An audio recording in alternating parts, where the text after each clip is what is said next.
축복 인사 나누겠습니다. 하나님 은혜가 함께 하시기 바랍니다. 반갑습니다.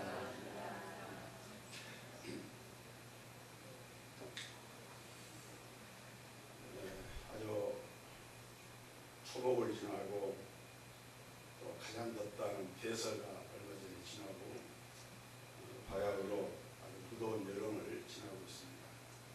한 주간 동안에도 무더위 가운데 우리 성도님들 건강 지켜주신 하나님께 감사하고 또 이런 무더위 가운데서도 믿음으로 승리하는 이런 귀한 축복의 성도들이 되기를 주의 이름으로 축원합니다.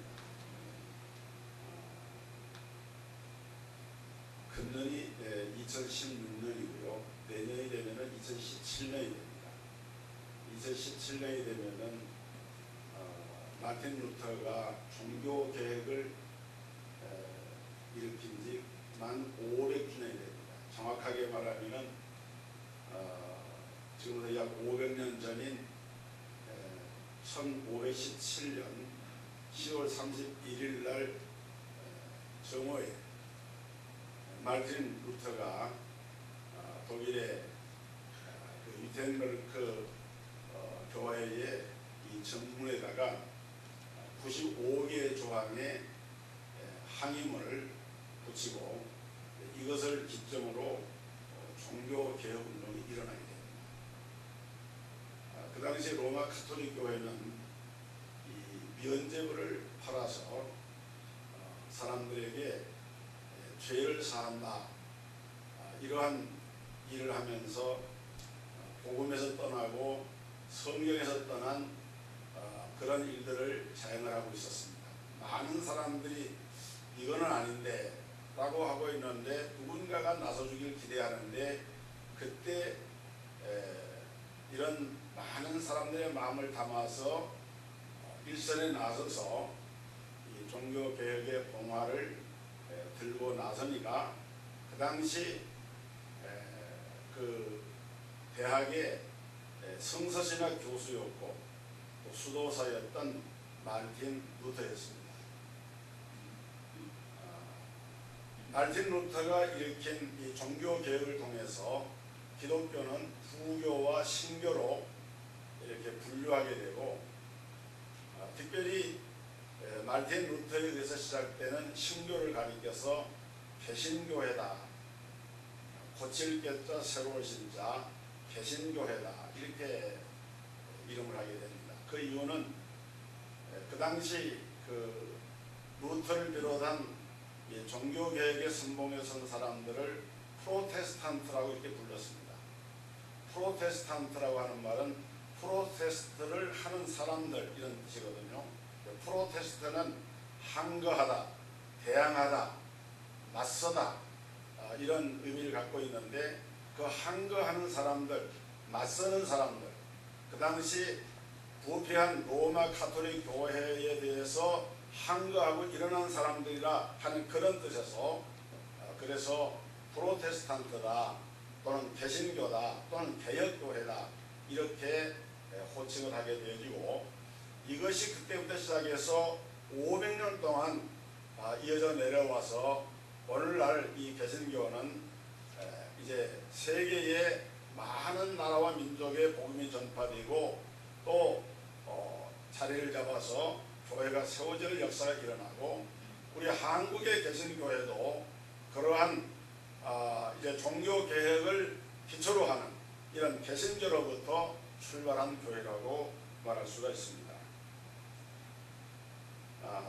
종교 개혁이 일어났던 그 해로부터 4년이 지난 1521년 4월 17일 날 당시 독일 황제였던 찰스 5세의 소환을 받고 루터는 브롬스 의회에 출두를 하게 됩니다. 그 자리는 루터가 어떻게 말을 하냐에 따라서 그야말로 죽을 수도 있고 어떻게 될지 알 수 없는 그야말로 루터로서는 생사의 갈림길이 되는 이런 중요한 증언을 하는 그런 자리였는데 그때 많은 루터 주변의 지지자들과 친구들이 당신이 이번에 그곳에 가면 죽으니까 가지 말라고 말들을 했습니다. 그러나 루터는 자기 신앙과 그 양심을 따라서 자기가 시작한 그 일의 정당성을 말할 수 있는 저로의 기회다라고 생각을 하고, 물론 잘못되면 죽을 수도 있지만 그런 마음의 각오를 하고 그 브름스 의회에 출두를 하면서 이렇게 말했습니다. 마귀가 비텐베르크 성의 기와장처럼 많을지라도 나는 간다. 생사여탈권을 쥐고 있는 이 황제로부터 루터는 죽음의 위협을 당하면서 그때에 몇 가지를 강요를 받게 되는데, 그 강요받은 내용이 뭔가 하면은 교회 대문에서 붙였던 95개 조항의 그 한거문을 취소할 것, 그 다음에 루터가 그동안 자기의 그 사상을 담은 모든 책들을 전부 다 반환하고 수거해서 이제 그 책을 폐차할 것, 그 다음에 자기의 잘못을 시인하고 정중하게 사과할 것을 요구를 했습니다. 그러나 그 어느 것 하나도 루터 입장에서는 수용할 수가 없는 조건이었습니다. 그래서 루터는 그러한 요구들을 단호하게 거절하면서 이렇게 말합니다. 지금까지 내가 쓴 글들은 성령이 증거하시는 것들이며 분명한 이성을 가지고 쓴 신앙 고백적인 내용들이기 때문에 취소하거나 포기할 수가 없다. 이 요구는 내 요구가 아니고 하나님의 요구이며 교회의 요구이므로 하나님께서 나를 도우실 것이다. 아멘. 그렇게 루터는 당당하게 증언을 하고 나왔습니다. 그때 루터가 써붙였던 이 95개 조항이라고 하는 것을 압축해 보면은 오늘 이 시간 제가 여러분에게 말씀드리는 세 가지로 요약을 할 수가 있는데, 이것은 우리가 계속해서 오늘 우리 기독신앙을 가진 성도들이 유념을 해야 될 그런 조건들입니다. 그 첫째는 뭔가 하면은 회개입니다. 회개는 우리가 신앙생활 하는데 가장 기본이 되는 요소입니다.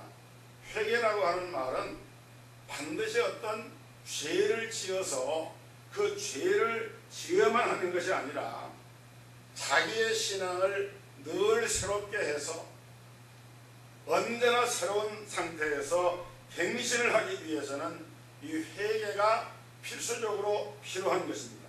그래서 루터는 이 95개 조항 가운데서 제1조에서 말하기를 회개는 기독교인의 전적인 삶을 내포해야 한다, 이렇게 말했어요. 한번 같이 따라해 보실까요? 회개는 기독교인의 삶을 전적인 것을 내포해야 한다. 그러니까 우리가 이 회개 생활이 없으면은 우리 신앙이 자꾸만 부서져 버립니다. 생명력이 고갈되어 버려요. 순수함을 상실해 버립니다. 노쇠해지고 그야말로 변화가 없는, 그래서 형식신앙이 되고 생명력이 고갈되어서 신앙의 모양만 남아있고 껍데기만 남아있고 내용은 아주 피작한 그런 신앙으로 전락을 해버리고 맙니다. 우리가 방금 갈아엎은 이 흙을 보세요. 갈아엎어서 쟁기로 흙을 갈아엎게 되면은 그 흙들이 부드러워집니다.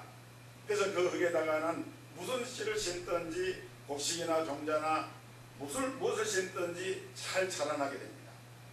그럼 굳어버린 땅은 굳어버린 땅에다가 아무리 좋은 씨를 던져놔도 거기에서는 식물이 자라나지 못하는 것처럼 우리의 심령의 밭도, 우리의 신앙의 마음의 밭도 마치 그와 같아서 우리의 마음밭을 자꾸 갈아엎어 가지고 부드러운 흙이 되는 것처럼 마음밭이 부드러워지면은 그 안에 하나님의 생명의 말씀의 씨가 들어와서 열매를 맺게 되고 자라게 되는 그런 역사가 일어나게 됩니다. 그래서 우리가 될 수 있으면은 밭은 되도록 자주 갈아엎어야 되는 것처럼 우리의 신앙의 이 마음밭도 자꾸 갈아엎어야 되는데, 이것이 뭐냐면은 하나님 앞에 회개하는 것이다 그 말이에요. 그래야 내 신앙이 늘 새로움을 유지할 수가 있게 되고 새로운 생명으로 풍성하게 되어지는데, 회개 없는 삶의 신앙을 계속하다 보면은 자꾸 형식화되어지고 고갈되어져서 나중에는 마른 뼈처럼 그렇게 생명력이 없는 그러한 존재로 전락을 해버리고 만나는 거예요. 여러분, 우리 성도님들이 처음 신앙생활을 시작하실 때를 한번 회상해 보시기 바랍니다. 내가 처음에 은혜를 받고 하나님의 성령의 체험을 하고 하나님의 교회에 나와서 믿음 생활할 때 그 풋풋한 그 마음의 그 뜨거움과 열정들, 그때 얼마나 행복하고 얼마나 신나고 얼마나 풍성하고 감격이 있었습니까? 그때는 눈에서 눈물이 나고 감사와 감격이 있었어요. 하나님의 말씀을 들을 때도 그냥 듣는 것이 아니라 마음이 뭉클해지고 감동이 되고 감화가 되고 즐거움이 있었습니다. 그런데 그 신앙이 10년이 가고 20년이 가고 세월이 지나가는 동안에 자신도 모르는 사이에 내 신앙이 점점 굳어진 거예요. 여러분, 구원받은 삶에 대한 이 감격과 감사와 그 뜨거운 눈물을 흘렸던 그 눈물들이 지금은 다 어디로 가느냐 그 말입니다. 왜 이렇게 되었느냐? 그것은 바로 우리가 매일 우리의 신앙과 삶 속에서 회개하는 삶을 살지 못해서 그렇게 된 거예요. 날마다 나 자신을 하나님 앞에 마치 마음의 밭을 기경하는 것처럼 갈아엎는 것처럼 그렇게 하나님의 말씀 앞에 서서 자신을 돌아보면서 나를 갱신시키고 바로잡고 새롭게 하려는 노력을 했더라고 하면은 우리의 마음이 굳어지지 않았다는 것입니다. 여러분, 초대교회 교회 역사를 보면은 우리가 사도행전에 나타난 이런 초대교회 모습이 얼마나 천도일이 뜨겁고 구원받음에 대한 감사와 감격이 있고, 그야말로 원색적인 기독교 복음운동이 우리가 사도행전에 보면은 일어나고 있습니다. 이런 운동들이 1세기, 2세기, 500년, 1000년 교회 역사가 지속이 되어 오다 보니까 어느새 그 신앙의 감격은 다 잃어버리고 형식화되고 제도화되고 관료화되고, 그래서 뭔가 모르게 그 안에 있어야 할 생명을 잃어버리고 어떤 제도나 조직이나 어떤 형식에 매여서 신앙의 생활은 분명히 있는데 그 안에 내적인 기쁨과 영적인 기쁨을 찾아볼 수가 없는 그런 상태로 교회가 흘러가고 만 거예요. 그러한 것이 10세기를 지나고 15세기에 이르게 되는 그런 과정에서 이제는 완전히 교회가 세속 권력과 결탁을 하게 됩니다. 그래서 세상의 이 교권이 세상의 이 세속권을 움켜쥐고 결탁을 해가지고 이제는 소위 교황이라고 하는 교회 최고의 지도자인 수장에 의해서 말하자면 지역의 왕들을 세우기도 하고 제후를 피하기도 하고 이렇게 하면서 이 교권이 최고의 극치로까지 올라간 것이 중세 교회의 모습이었습니다. 심지어는 교회가 얼마나 타락을 했느냐, 면죄부를 팔아먹으면서까지 재물에 관심을 가지게 됩니다. 사람이 사는 곳에 돈이 필요하지만은, 그러나 교회 역사를 보면은 이 교회 안에 이러한 재물 문제가 관심을 가지기 시작하다 보니까 이제 교회는 완전히 타락을 하게 돼서 이 면죄부라고 하는 것을 통해서 쉽게 말하면은 사람이 죽으면은 지옥이나 천당으로 바로 가는 사람은 극소수고 대개의 경우는 연옥에 가게 된다. 이 연옥이라고 하는 것은 사실은 성경에 없는 거거든요. 천주교회가 만드는 교회입니다. 그래서 천주교회를 부패했다 그러는 거예요. 그런데 그 연옥에 들어가 있는 영혼들이 지상에 있는 그 후손들이나 사람들이 특정인을 위해서 헌금을 하니 그 당시 베드로 성당을 지으면서 그 베드로 성당을 짓는 막대한 건축 기금이 필요한데 그것을 모금을 하기 위해서 순행사라고 하는 수도사를 둬가지고 이 사람들이 나아가서 교회를 순방하면서 이제 거기 헌금하는 사람들 모금을 하기 시작을 했습니다. 그래서 많은 사람들이 그 면제부를 싸서 죽은 영혼을 위해서 그 면제부를 구입하고 또 자신을 위해서도 그렇게 했습니다. 말틴 루터가 볼 때에는 이런 모습을 참다 못해서 루터가 교회의 모습은 이런 것이 아니다, 잘못되었다, 그래서 반대를 하고 나선 것이 바로 말틴 루터였고 종교개혁운동이었습니다. 여러분, 우리 신앙생활이 자신도 모르는 사이에 우리 내면의 영성이 고갈이 되고 기도도 하지 못하고 말씀을 사모하고 읽고 말씀을 깊이 묵상하는 신앙생활을 해야 되는데 바쁘다는 핑계로 또 세상 일을 하다 보니까 어느새 자신도 모르는 사이에 하나님의 말씀은 점점 멀어져 버리고 기도 생활도 하지 못하고 영성을 추구할 수 있는 그런 것들을 우리가 조금이라도 관심을 가지고 나아가면서 자기를 돌아보는 기회를 가져야 되는데 그렇지 못하다 보니까 어느새 모르게 내 자신의 믿음이 신앙의 껍데기만 남은 것처럼 형식화되고 습관화되고 생명력이 없는 나태하고 안일한 이러한 신앙으로 전락을 해버리는 모습을 우리가 발견하게 됩니다. 사랑하는 성도 여러분, 오늘 자꾸만 나태해지려고 하는 내 마음을 갈아엎고 자꾸만 잠만 자려고 하는 내 영혼을 일깨우기 위해서 우리가 감격도 사라지고 힘쓰고 예수는 늘었고 사라지는 이러한 우리의 신앙의 나태와 안위를 뉘우치고 회개하고 돌이켜서 하나님께로 나아가는 다시 한번 이 신앙의 열정을 새롭게 할 수 있는 이런 귀한 은혜가 우리 성도들에게 임하기를 주의 이름으로 축복합니다. 정말 우리는 새로워져야 됩니다. 정말 우리는 회개해야 됩니다. 그래서 우리가 이 세속화되고 무력화되기 쉬운 이런 신앙의 형식과 이런 껍질만 매이는 것이 아니라 정말 내가 처음에 받았던 그 하나님의 은혜를 다시 한번 회복을 시키고 그러기 위해서 날마다 하나님의 말씀 앞에 엎드러지고 회개하고 기도하는 이 삶이 우리에게 이루어질 수 있기를 다시 한번 주의 이름으로 축원합니다. 그 다음에 두 번째로 신앙의 본질을 유지하라는 것이었습니다. 말틴 루터가 95기도의 한꺼번에 그 내용을 보면 첫째는 회개하는 삶이었고 두 번째는 신앙의 본질을 회복하라는 거예요. 여러분, 신앙에는 길이 있습니다. 기차가 선로위를 달릴 때는 안전합니다. 그러나 기차가 선로를 이탈하면 탈선을 하게 됩니다. 그런 것처럼 우리 신앙도 하나님께서 우리에게 갈 수 있는 그런 길을 보여주셨는데 이것이 바로 신앙의 본질입니다. 이 본질을 우리가 이탈해서는 안 되는 것이죠.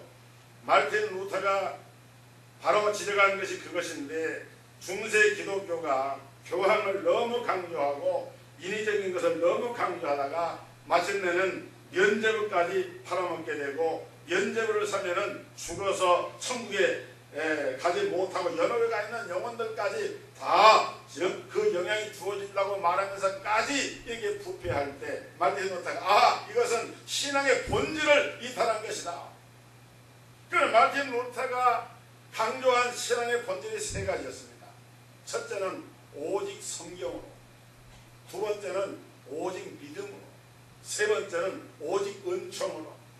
라틴어로는 솔라 스크립툴라 솔라 피데 솔라 그라티아라고 하는 말인데 이 오직 성경, 오직 믿음, 오직 은총이라고 하는 것을 말틴 루터가 높이 들면서 개혁운동을 일으킨 거예요. 여러분, 왜 오직 성경이라고 했겠습니까? 그 당시 로마 가톨릭 교회는 성경을 소위 말하는 요즘 말하는 이 평신도라고 하는 말을 우리 개신교회는 사실 쓰는 말이 아닙니다. 이것은 로마 가톨릭 교회에서 나온 말인데, 로마 가톨릭 교회의 교직자들을 이제 일반 평신도와 구분을 하면서 이 성직자와 다른 일반 신도들을 평신도라고 그랬습니다. 그래서 평신도들은, 일반 성도들은 하나님의 말씀인 성경을 읽을 수도 없었어요. 마르틴 루터가 독일어로 성경을 번역하기 전까지 독일 사람들이 자기들 말로 된 글로 된 성경을 읽지를 못했습니다. 라틴어로 되어 있는 거예요. 라틴어는 외국어입니다. 여러분, 우리가 예수 믿기 위해서 우리나라 말로 번역된 성경이 있으니까 그 성경을 가지고 성경을 읽고 찬송도 하는 것이지, 만약에 우리가 일본어나 중국어 성경을 가져다가 그걸 가지고 공부를 하면서 예수 믿으려 한다고 생각해 보세요. 얼마나 힘들겠어요. 같은 소구의 언어지만은 독일어와 라틴어는 달라요. 그런데 라틴어로 된 성경만을 가지고 성경 번역을 하지 않았습니다. 왜? 번역을 하면은 성경의 진리가 모든 사람이 알게 되면은 로마 가톨릭 교회의 그 교직자들이 자기들의 권위가 파손된다고 생각을 한 거예요.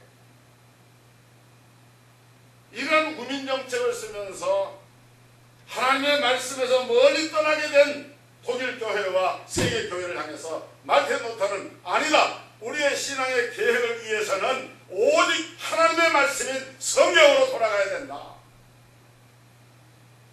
여러분, 하나님의 말씀인 성경이 오늘 우리에게 주어진 이 사실에 대해서 감사할 수 있기를 주의 이름으로 축원합니다. 성경책은 아무렇게 생각하지 마세요. 성경은 하나님의 말씀입니다. 오직 하나님의 말씀만이 신앙과 행위의 유일한 표준이 됩니다. 오늘 주의 운동이나 지금 이슬람 수구법이나 이런 것들이요, 전부 다 하나님의 말씀의 성경을 거스리고, 동성애법이나 성소수자 인권 보호법이나 이런 것들이 다 하나님의 말씀을 거역하고 그 말씀의 기준에서 이탈한 것이 되기 때문에 우리가 반대를 하는 거예요. 근데 우리가 성경을 바로 알지 못하면 되겠습니까? 그래서 우리가 성경으로 돌아가는 운동을 펼친 것이 마르틴 루터였습니다. 그 다음에 또 한 가지는 오직 믿음입니다. 여러분, 히브리서 11장에 기록된 말씀 보면은 믿음이 없이는 기쁘시게 못하나니 하나님께 나아가는 자는 반드시 그가 계신 것과 또한 그가 자기를 찾는 자들에게 상 주시는 이심을 믿어야 할지니라. 믿음으로 아벨은 가인보다 더 나은 제사를 드렸고, 믿음으로 에녹은 죽음을 보지 않고 온경을 받았고, 믿음으로 아브라함은 부르심을 받았을 때 순종하여 장래의 기업으로 받을 땅에 나갔고, 믿음으로 사라는 나이 늙어 탄산하였으나 잉태하는 힘으로도 하늘의 허다한 별과 무수한 해변의 모래와 같이 생육하였느니라 라고 말하면서 히브리서 11장에 믿음의 선진들에 대한 것을 연결하면서 이 모든 사람들은 믿음을 따라 살다가 믿음을 따라 죽었다라고 기록을 하고 있습니다. 사랑하는 성도 여러분, 한번 같이 따라합시다. 믿음을 따라 살고, 그리하세요. 믿음을 따라 살고 믿음을 따라 죽자. 아멘. 그렇습니다. 믿음을 따라 살고 믿음을 따라서 죽어야 돼요. 우리가 사는 동안에 믿음을 따라 살고 마지막 죽는 순간에도 믿음을 지키면서, 끝까지 믿음을 지키면서 그 믿음을 따라 죽어야 되는 것입니다. 믿음이 없이는 하나님을 결코 기쁘시게 할 수가 없다는 거예요. 그리고 나아가서 루터는 오직 하나님의 은총을 강조했습니다. 하나님의 은혜. 나의 나된 것은 하나님의 은혜로 된 것이다. 우리가 제사함 받고 구원받고 하나님의 자녀가 된 이 일에 있어서 우리의 행위와 우리의 노력과 우리의 공로가 계제하는 것이 아니라 이 모든 것이 다 하나님의 은혜다. 너희가 그 은혜를 인하여 믿음으로 말미암아 구원을 얻었나니 이것이 너희에게서 난 것이 아니요 하나님의 선물이라. 우리가 하나님의 은혜로 구원받는 것 아닙니까? 그래서 마르틴 루터의 신학을 한마디로 말하면 이것이 바로 십자가 중심의 신학이다. 루터는 우리가 십자가 앞에 나아갈 때만이 하나님께 나아갈 수가 있고 구원을 받을 수가 있고 죄사함을 받을 수가 있는 것이지, 우리가 살 어떤 공적이나 선행이나 돈이나 면제부나 그 어떤 것도 하나님 앞에 우리를 온전하게 세울 수가 없다라고 하는 이 신앙의 본질에 관한 것을 이제 강조한 개혁자가 바로 말틴 루터였습니다. 여러분, 믿음이 없는 신앙, 믿음이 없는 기도, 믿음이 없는 교회, 믿음이 없는 선행, 이 모든 것들은 알맹이가 없는 껍데기일 뿐입니다. 마틴 루터가 그렇게 외쳤던 오직 성경, 오직 믿음, 오직 은혜로 라고 하는 이 신앙의 본질을 이탈하지 않고 지킴으로 말미암아 세속에 물들지 않고 생명력이 넘쳐나는 이러한 신앙의 견고에 서기를 주의 이름으로 축복합니다. 그 다음에 세 번째로 전적인 삶의 변화입니다. 루터는 끊임없이 변화된 삶을 요구했습니다. 생활은 모두 내 마음 내키는 대로 하고서 면제만 사면은 용서받고 사함을 받는 줄 알고 있는 그 시대 사람들을 향해서 루터는 아니다. 우리의 삶이 변화가 일어나야 된다. 열매가 맺혀져야 된다. 그래서 루터는 95개 조항에서 다음과 같은 변화의 동목을 제시를 합니다. 루터가 한 말입니다. 교회는 먼저 정체되지 말고 형식화되지 말고 형제간의 사랑, 이웃간의 사랑, 그리고 세상 사람들이 죄를 슬퍼하고 세상의 권경에 대해서 연민을 가지며 어떤 특정 분야만 개혁될 것이 아니고 온 세상이 함께 개혁되기 위해서 기도하는 교회가 되어야 한다. 루터는 이것이 바로 교회가 해야 할 일이고 성도들이 해야 할 일이라고 말했습니다.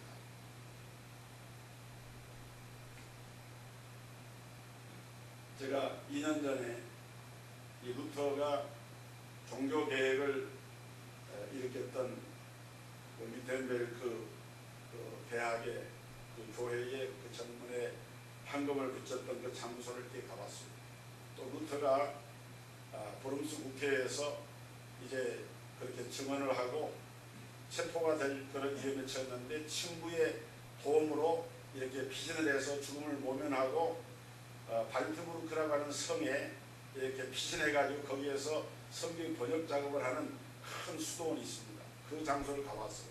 루터가 큰 높은 성인데 남한산 같은 그런 높은 산에다가 그 수도원이 이렇게 있는 그런 곳인데 루터가 그곳에 기거하면서 독일어 성경을 번역을 하고 마무리 종교 개혁을 이렇게 완수를 하게 되는데, 정말 그 시대에 루터와 같은 하나님이 들어 쓰시는 이런 개혁자가 일어나서 이 종교 개혁을 했는데, 여러분 종교 개혁이라고 하는 것은 단순히 이념운동이 아니고 사상운동이 아니라 삶의 변화운동이었어요. 정말 그 삶 속에 변화가 일어나서 예수를 믿는 그리스도인들이 사회 속에서 생활 속에서 삶 속에서 하나님의 말씀을 그 삶 속에 실현해 나아가는 구체적인 이런 삶의 헌신이 있어야 한다고 하는 것을 강조한 것이 바로 종교개혁의 알맹이였고 내용이었습니다. 오늘 우리 예수 믿는 사람들이 믿지 않는 사람들과 조금도 다를 것이 없는 그런 삶을 산다고 하면 우리가 예수 믿는 것이 단순히 예수 믿고 천국 가기 위해서는 하는 것이 아니지 않습니까? 우리가 이 땅에 살면서 허울 좋은 바리새인과 같은 그런 신앙이 아니라, 무감각한 그런 신앙이 아니라 정말 하나님 앞에서 깨어있는 믿음을 가지고 이 시대의 흐름이 어느 곳으로 흘러가고 있는가를 살펴보면서 이 시대 속에서 사람들에게 선한 영향력을 미치고 빛이 되고 소금이 될 수 있는 그런 삶을 하나님은 우리에게 요구하시는 거예요. 여러분, 문둥병이 왜 무섭습니까? 문둥병이 걸린 사람들은요, 이 무감각해지기 때문에 발가락이 떨어져 나가고 손가락이 떨어져 나가는 그런 가운데도 아프지 않다는 거예요. 통증이 없다는 거예요. 왜냐하면 신경이 다 죽어버리니까. 오늘 그런 것처럼 이 무감각 상태에 간다고 하는 것처럼 무서운 것이 없어요. 암도 왜 암이 무섭냐? 그 암의 세포는 감각이 없다는 거예요. 암세포를 잘라내도 통증을 느끼지 못합니다. 정상적인 세포는 전부 연결돼가지고 심에 연결돼가지고 통증을 느끼는데 암세포는 그것을 잘라내도 통증을 모른다는 거예요. 왜? 감각이 없기 때문에. 오늘 지금 내 몸에서 이렇게 무감각한 신의 아픔과 이런 시대에 하나님이 요구하시는 하나님의 부름 앞에 내 마음에 감각이 없고 내 삶에 변화가 없다고 하면은 이건 영적인 문둥병자 같고 영적인 암과도 같은 거예요. 그래서 루터는 이렇게 무감각하게 살아가는 그 시대에 우리가 회개의 삶을 살자, 본질을 잃어버리지 말자, 그저 변화의 열매를 맺는 삶을 살자 라고 외치면서 우리 기독신앙의 가장 중요한 근본 문제를 들고 일어난 운동이 바로 종교개혁 운동이었고, 이 종교개혁 운동은 500년 전에 한실의 사건으로만 끝나는 것이 아니라 오늘날 우리의 생활과 삶 속에도 계속해서 일어나야 되는, 그래서 이 땅에 성도가 있고 교회가 있는 한 이 종교개혁의 운동은, 이 과제는 계속해서 교회가 수행해야 될 사명이고 우리 성도들이 행해야 할 사명인 것을 깨달고, 오늘 이 말씀이 우리 모든 성도들의 신앙을 다시 한번 점검해보고 새롭게 주님 앞에 세워지는 기회가 될 수 있기를 주 예수님의 이름으로 축원합니다. 걸어가신 아버지 하나님, 500년 전 수도사 말틴 루터가 철벽 같은 로마의 교황과 교권을 향해서 95개조의 항의문을 내걸었는데, 그것은 회개하는 삶, 본질에 충실한 삶, 그리고 진정한 복음을 통한 변화의 역사가 있는 삶을 축복하는 내용이요. 그것이 오늘 이 시대에도 쟁쟁하게 우리의 가슴을 울리며 하나님의 말씀으로 우리가 다시 한번 무장해서 오직 성경, 오직 믿음, 오직 하나님의 은혜로만이 하나님의 설 수 있음을 다시 한번 고백을 합니다. 기도하고 원하는 것은 우리 성도들 한 사람 한 사람을 붙들어 주셔서 루터가 외쳤던 종교개혁의 본질에 충실한 신앙의 삶을 살게 하여 주시고, 하나님 앞에 기도하지 못하고 말씀을 가까이 하지 못하고 유괴생활에 치우쳐서 살았던 우리의 허물과 죄를 회개하고 자복하며 정말 이 세상의 빛이 되고 소금이 되는 하나님이 기뻐하시는 삶의 변화와 열매를 맺는 삶을 살아갈 수 있도록 성령의 기름 부으심으로 축복하여 주옵소서.